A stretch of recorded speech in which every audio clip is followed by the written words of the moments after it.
Olá, muito boa noite. Estamos aqui hoje dando início a mais uma live da série da PUC Carreiras e hoje estreando um novo formato. Estou aqui dando permissão para o nosso convidado de hoje, que é o Samuel Lloyd. Vamos ver se ele já entrou. Oi, Opa, Samuel, boa noite. tudo bem? Tá me Tudo ouvindo bem? bom? Não estou te ouvindo. Acho que eu vou ter que tirar o microfone.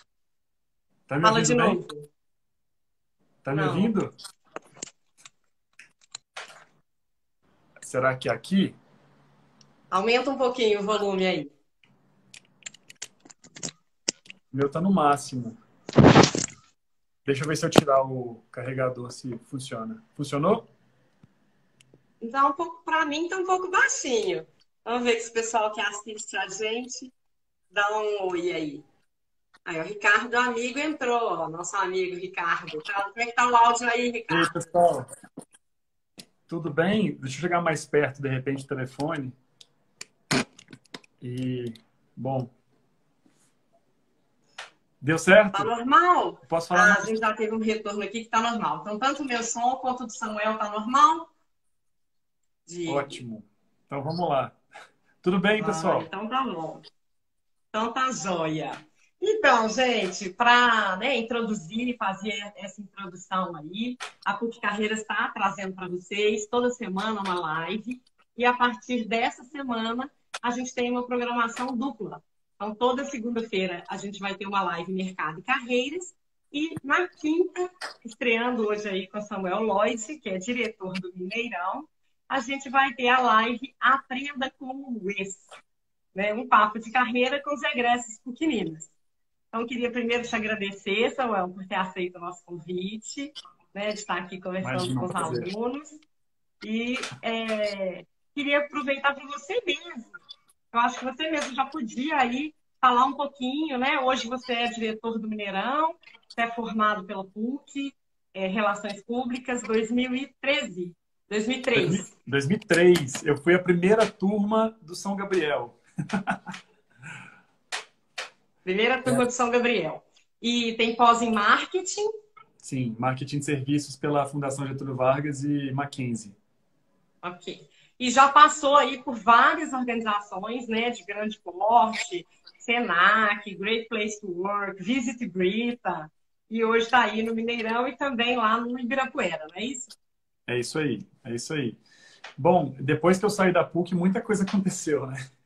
Os cabelos brancos vieram, né? Tá dando para ver. E acho que muita experiência bacana também. Eu acho que essa vida pós-PUC foi marcada por uma experiência muito diversificada em setores completamente diferentes.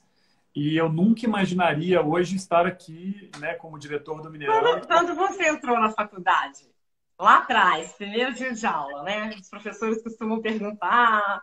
Você se lembra? Qual que era o seu sonho quando você entrou na faculdade?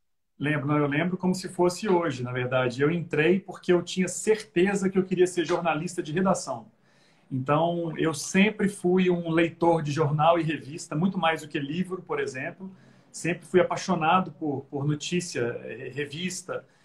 Mas eu nunca me via, por exemplo, na frente das câmeras, como repórter de TV. Minha veia sempre foi para a redação. E durante a faculdade, eu descobri que eu tinha outras paixões. Então, eu entrei no curso de comunicação integrada. Naquela época, você poderia escolher entre publicidade, relações públicas ou jornalismo. E no meio do curso, a gente fazia essa opção. E eu acabei optando por relações públicas no final.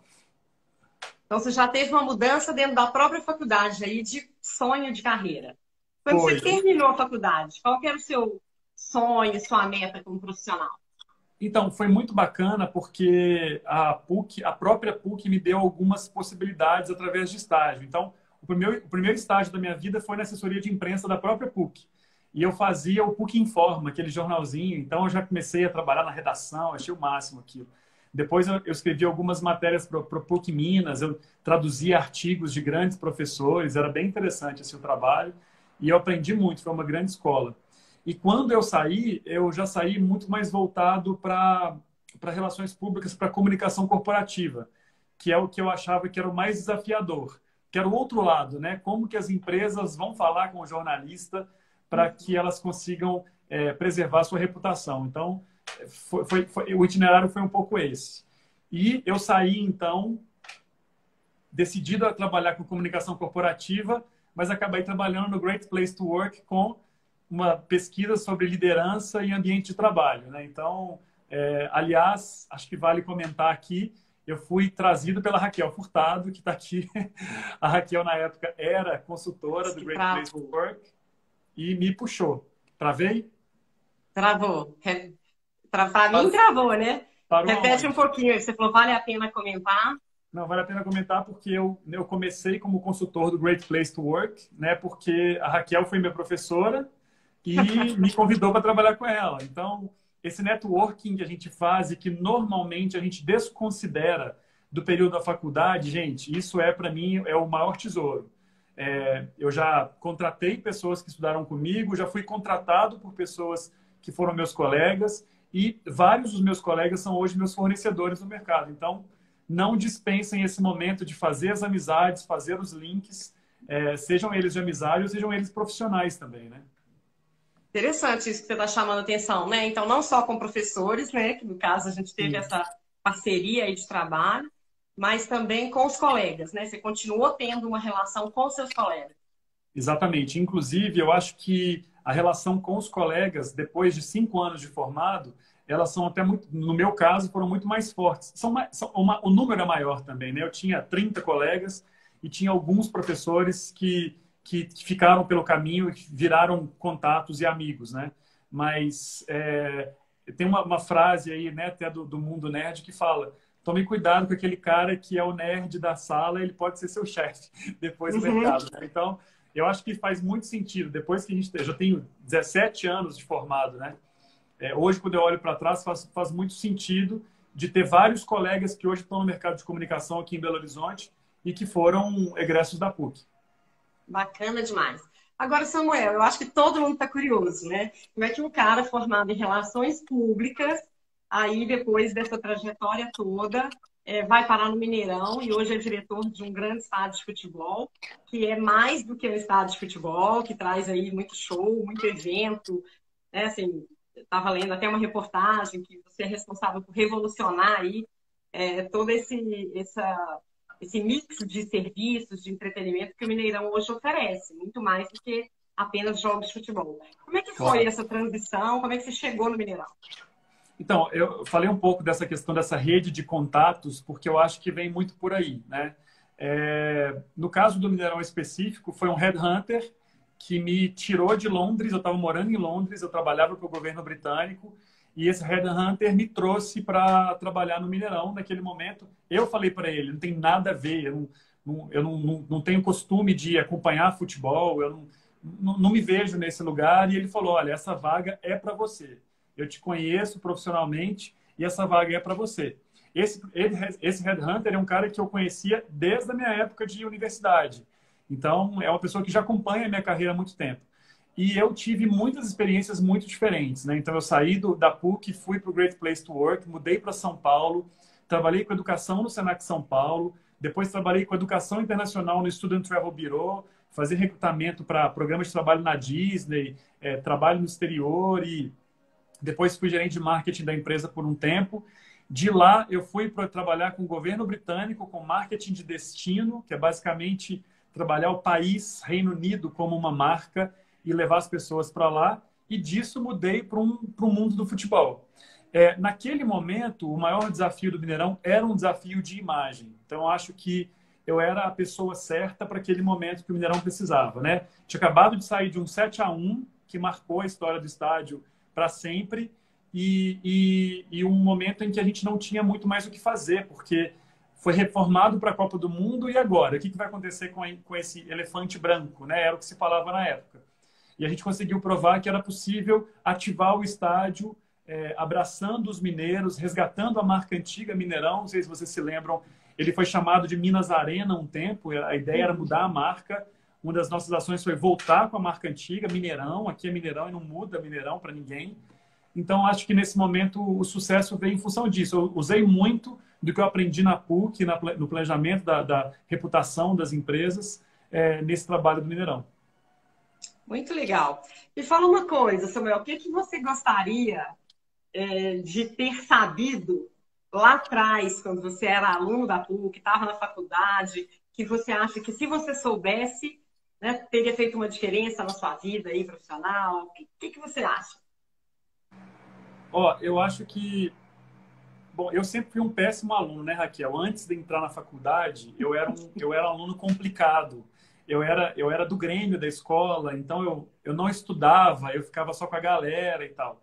Eu estudei em escola pública, então, para mim, eu ter entrado na faculdade, era para mim um sinal de conseguir a minha liberdade. Sempre foi esse o objetivo de eu entrar numa faculdade. Depois que eu entrei, eu mudei da água para o vinho. Eu virei o melhor aluno da sala. Eu fui bolsista da PUC, destaque acadêmico, acho que quase todos os períodos, porque eu entendia que ali era a minha forma de ganhar dinheiro, né? Então, aquela era a minha profissão e eu precisava ser independente. Então, acho que esse é um aprendizado que eu já trago desse período e realmente, depois, absolutamente todos os meus trabalhos, eu nunca precisei fazer um currículo e mandar para uma empresa. Nunca. Eu sempre fui puxado por pessoas que me conheceram desse período da faculdade. Então, acho que fica a dica para todo mundo. As pessoas Você estava falando aí da reputação do Mineirão. Na verdade, parece que você vem trabalhando também a sua reputação como profissional desde lá atrás, é isso? Eu acho que tem muito disso realmente. E assim, não é um trabalho árduo de falar, você tem que ser certinho, você tem que ser Caxias. Não, eu estava nas caloradas, eu estava nas festas, eu vivia a vida acadêmica como todo mundo. Só que na hora ali de estudar, eu adorava aquela matéria, tinha muito a ver comigo. Então, eu me encontrei no curso de comunicação, mesmo tendo entrado para fazer jornalismo e ter saído relações públicas, mas eu me encontrei no curso e foi muito bacana. A dica que eu dou, eu acho que é essa mesmo. Aproveitem essas relações no banco da faculdade, né? E não só na sua sala, né? Eu acho que outros cursos, outras pessoas que estão ali no momento, né, da universidade, se a gente entender que nós estamos num país que é pouquíssimas pessoas ainda, comparando com a maioria, têm curso superior, estamos falando das lideranças, né? Então, os seus colegas de trabalho serão as pessoas que estão ali, seus contemporâneos na universidade. Eu acho que essa é a principal dica para que todo mundo consiga ter depois uma empregabilidade melhor lá fora. Legal.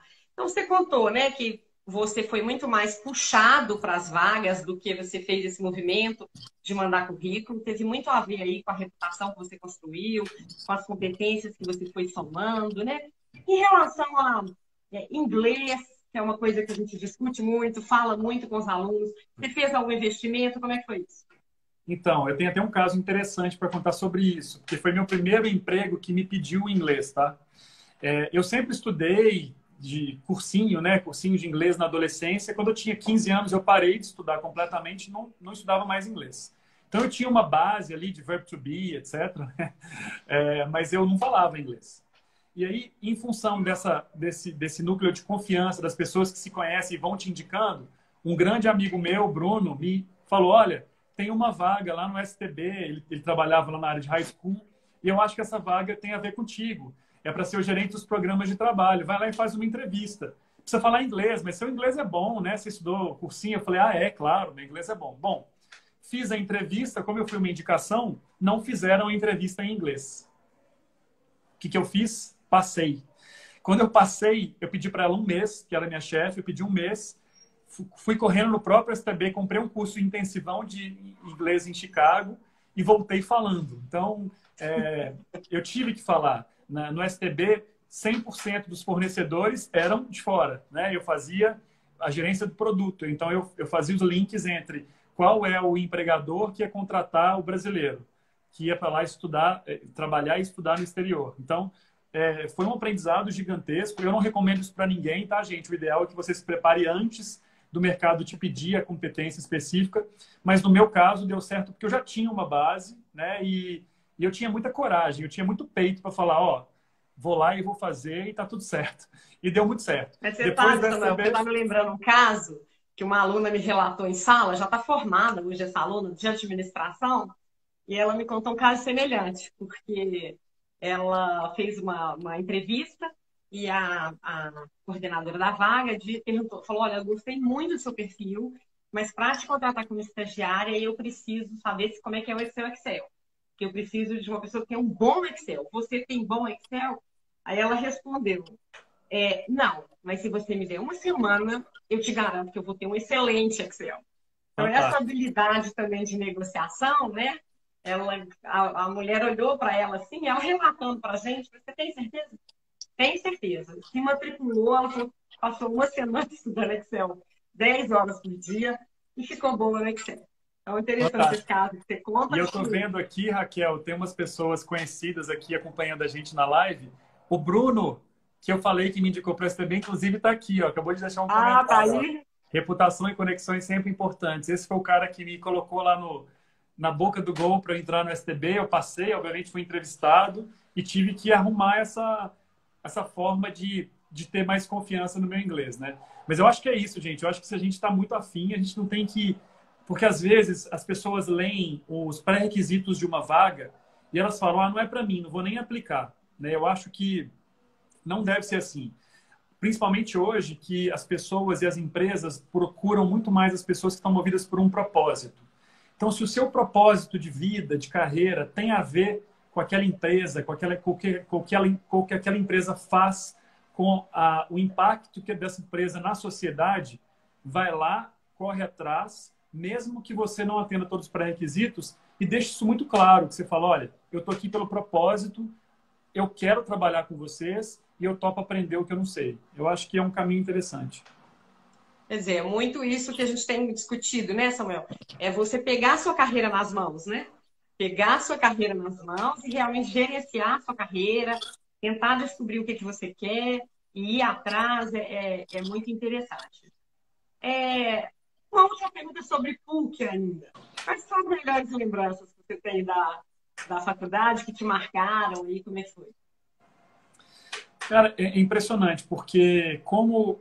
Eu não sei se isso é uma coisa normal na PUC, mas como no meu caso, eu estudei numa PUC que era um embrião, né? Para vocês terem ideia, o São Gabriel, que hoje é gigantesco, outro dia eu voltei aí, é gigante, né, o campus. Ele era basicamente 5 salas de aula funcionando. Então a gente tinha muita interação com todos os cursos. Na época era comunicação, psicologia, TI, administração e direito. Eram essas cadeiras. E no final das contas, as pessoas que estavam ali, elas acabaram se conhecendo. Eu acho que essa questão da vida acadêmica, de você aproveitar esse tempo para você escrever um artigo, para você conversar com outras pessoas, sair um pouco do seu quadrado. Eu lembro que a PUC oferecia várias extensões, vários aperfeiçoamentos curtos de uma palestra e que era com todas as turmas juntas. E aquilo você acabava conhecendo outras pessoas do mercado. No final das contas, gente, na minha carreira, o que mais me ajudou foi esse networking que eu fiz. Mas não era um networking vago. É das pessoas perceberem que você pode fazer diferença num projeto que ela tem, né? Então, eu acredito que, por exemplo, a Raquel mesmo, quando me convidou para trabalhar com ela no Great Place to Work, ela entendeu que aquele moleque podia agregar alguma coisa no dia a dia dela, né? Eu tive outros professores, né? A Adriana Miranda, que hoje é uma grande publicitária, ela está numa grande agência, ela também me chamou para um outro trabalho numa empresa de tecnologia para trabalhar na área de marketing, na área de comunicação corporativa. Então, as minhas principais lembranças são desses links com as pessoas que foram estabelecidos. A PUC era, na verdade, um grande lugar de encontro, né? Encontro com o conhecimento, encontro com as pessoas mais geniais que eu já ouvi e com o acesso a uma informação que eu não tinha em qualquer lugar. E é interessante você colocar isso, né? Por exemplo, no caso, você foi meu aluno, e do ponto de vista do professor, às vezes o aluno não percebe, mas os professores eles estão de olho também, né? Pode não estar de olho para uma vaga específica. Isso vai depender do mercado, vai depender do curso, da natureza do curso. Mas a gente sempre está de olho e às vezes não é o aluno que tira a melhor nota, mas tem a ver com o que você trouxe de propósito. É o aluno que está engajado, é o aluno que está presente, é o aluno que participa, né? Então, assim, do meu ponto de vista aqui, representando um pouco os professores, a gente percebe isso também. Samuel, e a pandemia? Como é que a pandemia impactou aí a sua vida profissional, seu mercado? O que você podia Nossa, falar para a demais, gente sobre né? isso? Bom, a pandemia, eu acho que eu falo que ele é o vírus que vem testar nossa solidariedade, né? Bom, eu trabalho com eventos, o Mineirão está fechado desde o dia 16 de março. A gente não pode fazer nenhuma atividade porque a gente foi construído basicamente para aglutinar, para aglomerar muita gente. Essa é a função do Mineirão, né? De um grande estádio, desde o Coliseu até hoje.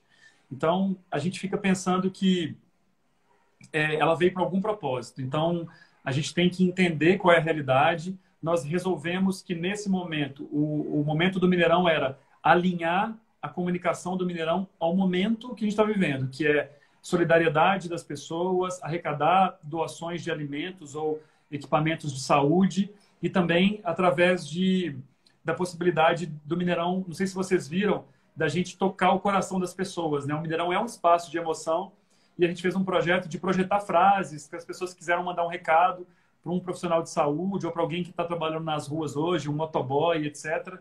E Foi esse muito projeto legal aquele trabalho, foi muito legal. deu até Parabéns. Jornal Nacional, não sei se vocês viram, né?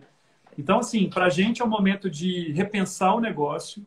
A gente não mais pode ficar parado. A gente ficou parado um período aí de uns 20 dias para entender o nosso papel nesse cenário todo. Agora a gente pensa que o papel do Mineirão é já pensar lá na frente em como que a gente vai reativar esse mercado.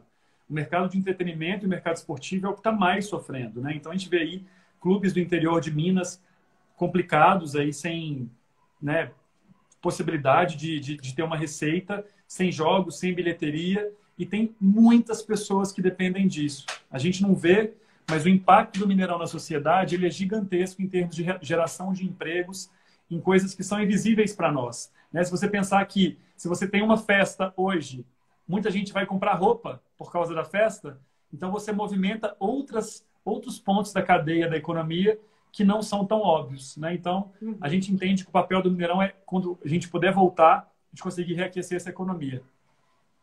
E para você como profissional, pandemia é momento de quê? Cara, para mim tem sido um momento de reinvenção. Assim. Eu acho que nesse momento a gente consegue... Primeiro que o papel da liderança ele é um papel que é cobrado nesses momentos. Né? Então, você tem um momento de até uma certa histeria, um pânico geral. Todo mundo olha para o líder daquele momento e fala, e aí? Qual caminho nós vamos seguir? Qual é o nosso papel nisso tudo? Então, a gente tem que tirar o coelho da cartola e falar, olha, esse momento é o momento de ficar calmo e a gente acertar. Então, tem sido um aprendizado gigantesco.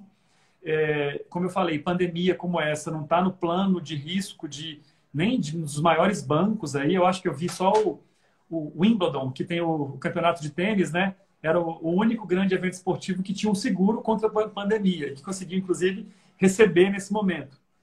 Mas não estava no mapa de risco da maioria das empresas. Então, para a gente tem sido um aprendizado gigantesco e um teste mesmo das lideranças, né? Você acha que mesmo quem está na faculdade ainda, não ocupa cargo de liderança nenhum, pode aproveitar esse momento para aprender? Eu acho que pode usar esse momento para aprender e pode, através do exercício da solidariedade, testar suas competências de liderança também. Eu vi várias pessoas, inclusive da CUFA, né, que é a Central Única das Favelas, são jovens, né, que hoje estão aí no mercado universitário, etc. E essas pessoas, elas se mobilizaram para ajudar o próximo. Então, eu acho que o jovem, né, quando eu tinha entre 18 e 22 anos, que foi meu momento de PUC, eu era muito mais idealista e esse ideal me fazia me mover com muito mais velocidade do que hoje. Eu acho que a gente infelizmente, vai perdendo um pouco dessa força jovem de movimento, de sair do lugar e de fazer acontecer. Então, a minha dica para os jovens aí, a galera que está na universidade hoje, é que se mexam, né? Eu acho que a gente precisa ajudar as pessoas e todo mundo pode fazer alguma coisa. Dá para testar um pouco dessa capacidade de articulação e liderança. E eu acho que depois, no mercado de trabalho, uma das perguntas que será feita pelos headhunters será: como é que foi a sua quarentena? Como é que você aproveitou esse seu tempo? E eu acho que a resposta das pessoas pode definir uma vaga legal no mercado de trabalho. Então, aproveitar esse tempo para se mexer, para se qualificar, para se reinventar, para empreender de repente. Eu acho que é a dica mais bacana do momento para quem está aí entre os seus 18 e 25 anos. Muito legal, Samuel. Excelente, acho que deu para a gente te conhecer um pouquinho, né? Quem não conhecia ainda, eu acompanho sua carreira desde a faculdade, essa carreira de sucesso aí brilhante. Fico muito feliz de ter contribuído com ela de alguma forma, né? E para quem não te conhecia ainda, acho que deu para conhecer um pouquinho.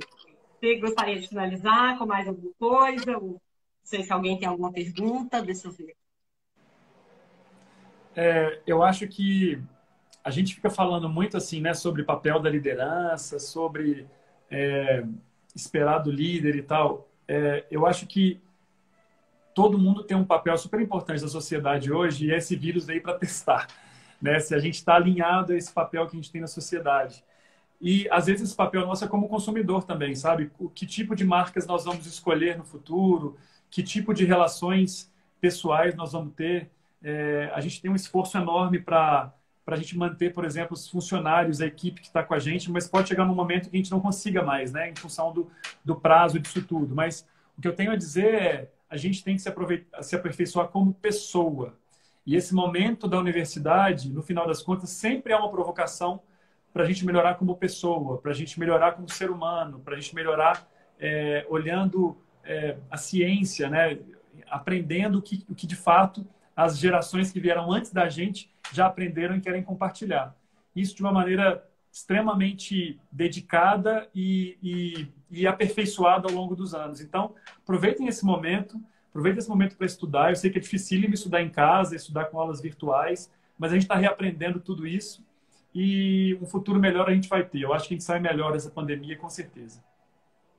Muito obrigada. Valeu demais, viu, Samuel, a participação. E Eu que só para agradeço. esclarecer, né, gente, a gente colocou essa proposta de aprender com os ex-alunos da PUC Minas. Tivemos aí a felicidade de ter o Samuel estreando essa nova série, né, essa nova série de lives da PUC Carreiras, porque a gente também pensa um pouco nesse círculo virtuoso que a gente pode criar na PUC Minas. Então, hoje, a PUC Carreiras, a gente está ajudando os egressos também, que têm aí até 3 anos formados, e estão tentando trazer os egressos desde 2017 para poder participar da nossa plataforma, buscar vagas, ter acesso aos webinários e etc. Então, é uma forma que a gente tem de contribuir com aqueles alunos que se formam e ainda estão no início da carreira, Claro. precisando de um apoio. Mas depois que o aluno bate asa, voa e brilha, aí a gente quer aproveitar todo esse conhecimento adquirido, essa experiência, né, para que possa contribuir para os que estão na faculdade também. Então, a gente Eu acho que considera que é essa uma prática, inauguração desse círculo, né? essa prática é muito comum lá fora, né? Eu trabalhei um tempo com educação internacional no STB, eu olhava muitas universidades e as pessoas que saem da universidade, elas sempre têm um compromisso de devolver alguma coisa, né? Porque a valorização, a pessoa que você é depois da universidade é completamente diferente, as oportunidades que se abrem. Então, eu sinto um pouco dessa gratidão. Para mim, você pode sempre contar comigo, no que eu puder contribuir aí para o desenvolvimento de outros jovens, outros comunicólogos ou de qualquer outra área de formação, vai ser um prazer. E eu acho que o papel nosso é esse mesmo. A gente tem que tentar desenvolver cada vez mais profissionais. Eu acho que essa live aqui já é um resultado desse momento que nós estamos vivendo, né? Provavelmente nós não teríamos tantas lives como estamos tendo hoje. E a gente tem mais tempo também, né? Para parar, para fazer uma live, para fazer um bate-papo como esse. Que fique de aprendizado aí para todo mundo, para que a gente possa se conectar mais, mesmo que seja através do mundo virtual, né? Isso. Ótimo, valeu. Muito obrigada, abraço, sucesso sempre. E para quem comentou aí, gente, a live a gente vai gravar sim. Vou encerrar aqui agora e vou gravar. E aí a gente coloca, no máximo até amanhã, a gente coloca no nosso Instagram lá no IGTV. Tá bom? Legal, Obrigada, obrigado. Samuel. Até mais, gente. Abraço, Obrigado. sucesso Até sempre. mais. Tchau.